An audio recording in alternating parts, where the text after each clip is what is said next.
Good morning, good afternoon, or good evening, whatever it is for you. I hope you've been having a great day so far. Thank you for joining me on the Ledgie podcast. I'm your host, DJ, and today we're going to be talking about fantasy basketball. I feel like I've settled into a nice routine of every other day posting about fantasy basketball, and then later in the night having another video. So every other day I have 2 videos a day, which is actually pretty fun. And then in the off days, I just post a fun video just about something random I think of, something happening in the NBA, something like that. So just make sure to keep up with all of that. Also, I'd like to just thank everyone for all the comments in my videos, especially my first fantasy basketball video, which was 4 days ago. That one was seems to be very active in the comment sections, people asking questions, and I love that. Or even people saying, why would you do that? Because I get to explain my point of view. Don't know if I need to explain more in my videos, but I just want to thank all of you for just leaving comments and asking questions and helping build my knowledge by saying, like, why would you do this? Why would you do this? Because it helps me think about what I could do better in the future. So we're going to start out with our buy lows in the fantasy world, and we're going to start out with a player that's on my roster, Robert Covington. He is the 24th ranked power forward, small forward, averaging 15.5 points and is rostered in 77.8% of leagues, so let's just say 78% of leagues. And he's been dropped in about 3.9% of leagues, which let's round that to 4. So he used to be owned in 82% of the leagues, and now he's owned in about 78. So that's something to keep an eye out for this guy. And the thing is, he's only averaging 15 points, but it's very inconsistently. So last game against Minnesota on the 7th, he had played in only 23 minutes, putting up 3 points, which is sad. 4 rebounds, 3 assists, 1 steal, 2 turnovers for 10 fantasy points. And that wasn't great. The game before, he did shine a little bit, playing in 37 minutes against Chicago on the 5th with 14 points, 6 boards, 1 assist, 1 steal, 1 block. And the thing with this guy is he's gotten a block in all but 4 games, and he's gotten at least 1 steal in all the games, and he's had a few multiple steal games. So that's something to really keep an eye on, because this guy's really on it on the defensive end. And like I said before, he's not really scored much. He scored over 10 points in only 1 game so far this season. So that's definitely something to look at. But I don't think that's something to worry about, because it's not like they're expecting him to be a scorer on the Portland Trailblazers. He's really going to come in and do everything but score. Because when you have Damian Lillard, CJ McCollum, Gary Trent Jr., Anthony Simons, and just all those other players, even Yusuf Nurkic, I mean, they're all expected to score the ball. And this guy's really just out there to be a utility guy. And all it takes is for him to just average 10 points a game, and it'll be a consistent 20-plus fantasy point per game scorer. So definitely got to keep your eye on. I don't know if I would freak out about buying him right now.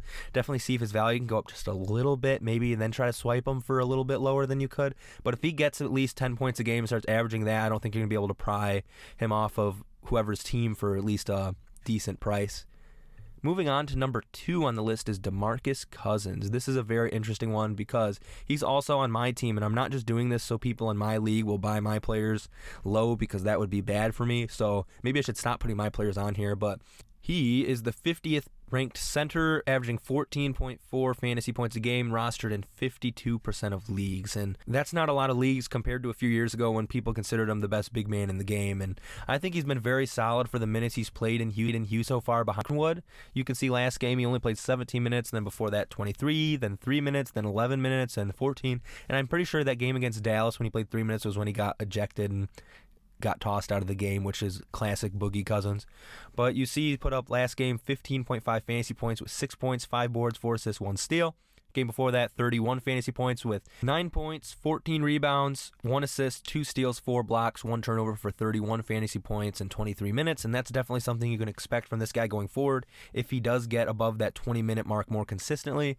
I don't know if I've mentioned this, but that is his only 20-minute game of the season thus far in 5 games played.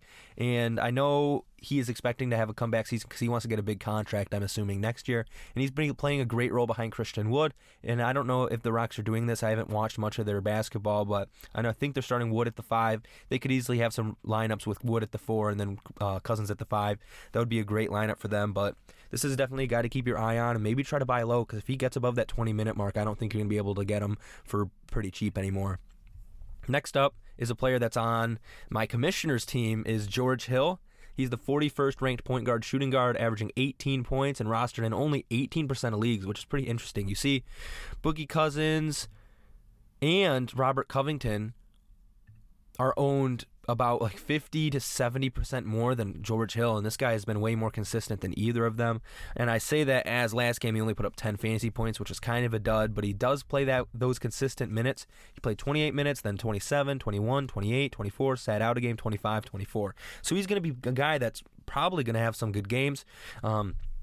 This is definitely a guy to try to get low because he has been inconsistent the past few weeks, going from big numbers to small numbers to big numbers to small numbers. And owners might just want to get rid of that because, yes, he does get 20 points every other game, but if he gets 10, that only averages out to 15 basically. So, I mean, is that really worth it for a lot of owners? Probably not. But, I mean, with his potential and playing all those minutes, and I know I've talked about the Thunder before, they're going to be trying to play a lot of guys a lot of minutes. So I think... And if he's one of the only point guards on the roster, he's definitely going to get a ton of minutes and a lot of run there. So definitely another guy to keep your eye out on. Next up, we have Kyle Anderson, the 14th ranked small forward, power forward, averaging 24 points a game and only rostered in 43% of leagues. This is a guy that will get you buckets, assists, and rebounds, and some defensive stats every given night. And you just have to look at it. It's because John Morant's out. He's not going to be able to handle the ball as much. So this guy comes in. He's had at least an assist a game for the whole season so far. In the past few, he's had 6, 2, 2, 2, 5, 9, 3, 1, 2.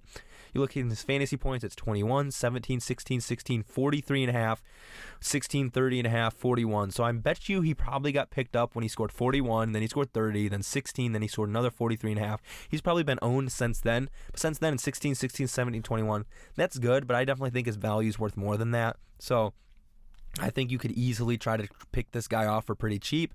Some people might be stingy, but you might have to be in a certain league where people are certain owners that would just kind of not really know what's happening. Maybe you could pry this guy off of them.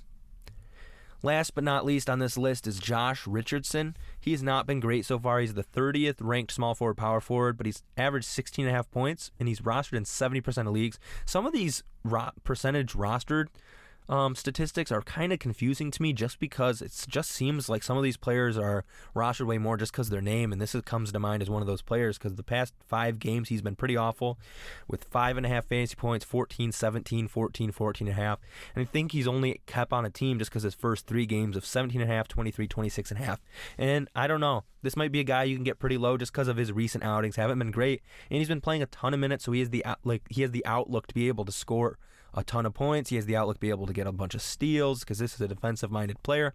So this is definitely a guy to keep on the radar. Don't know if you'll be able to get him for cheap, but you really should. He hasn't been playing too well, and I think his average is only at 16.5 just because of his first 3 games, and without that, he's averaging basically 14 points a game. So that's definitely something to keep your eye out on.